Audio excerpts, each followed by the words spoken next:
Kurdistan, hey Kurdistan. Ez ji te re gurur dikim hevî waxame, dilê min de hertim. Ez jefrineta holer dengê min dike hey, ser şer ser xwe her tim ez dibêjim hey. Çiyayên me berf û rojê têne xweşan dide, stranên me di nav kulîrkên xwe de tu yê bibîne.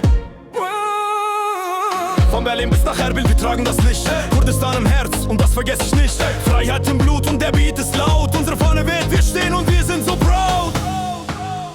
Kurdistan, hey, hey, azadi li her der. Kurdistan, ha, ha, dil u can we are there. Von Diyarbakır bis Berlin, ez dibêjim laut. Kurdistan, Kurdistan, we are proud. Kurdistan.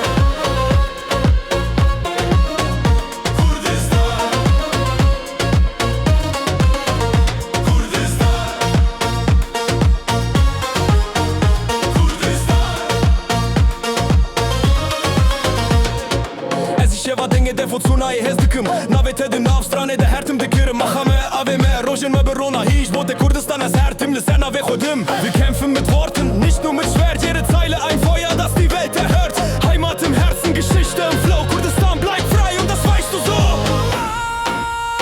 Kurdistan, hey, hey, azadi li her der Kurdistan, dil u can we are there Von Diyarbakır bis Berlin Ez dibêjim laut Kurdistan, Kurdistan, we are proud Kurdistan, Kurdistan,